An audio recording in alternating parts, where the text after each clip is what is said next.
And now it's time for talking back and forth. Talking back and forth, talking back and forth, talking back and forth.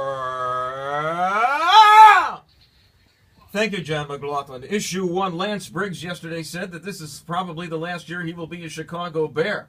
Kind of been going through the de facto Paulie Canerco retirement tour this year. Doesn't play all that much. It's really over for him, is it not, Jack Jamond? That may be the case, but it's just fascinating to me to have a conversation where you're asking Lance Briggs to reflect on your career at the Bears and football 8 games into the season. I think it says something about what the expectations are in the locker room for the second half of the season. Yeah, maybe when they go to Lambeau this week, they can give him... like they gave Paulie and Derek Jeter parts of the Wrigley Field scoreboard. They can give him Paul Hornung's betting slips. Issue 2. The Democrats did not do very well among those married with children. What does this say about the Democratic Party's appeal? Eleanor Clift. Well, look, I think this needs to be a larger part of the conversation when we talk about the electorate. I understand from the radical left that President Obama's Julia avatar from the 2012 campaign is the gold standard of existence. But, and I also understand, to be fair, that the GOP needs to do a better job marketing its ideas to certain demographics. But when you have married men and women, and this contemplates married men and women across race, gender, economic, household income, religious, sexuality, married men and women with children, 58-40 voted Republican. Those families matter too, don't they? So shouldn't we be talking about the Democrats' family gap?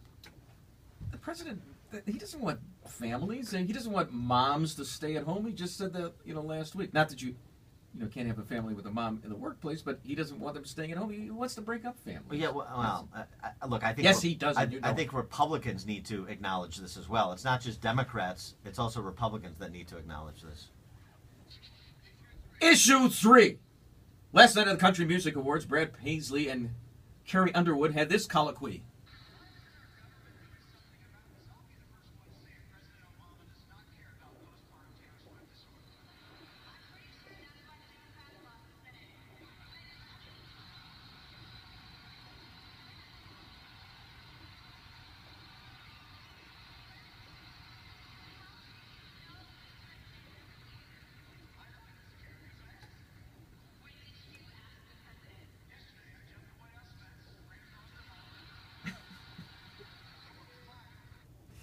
Is this another example of those hicks who like their guns and their religion and their country music more time? It's another example of a terrible joke writing for award shows. That's one it's an example of. But in addition to Bruce Valanche wrote that, I believe. The response from the crowd was to Obama, Democrats losing the Senate. That was the response that that was the line that drew the great response, and it's instructive. I believe we have time for an issue 4.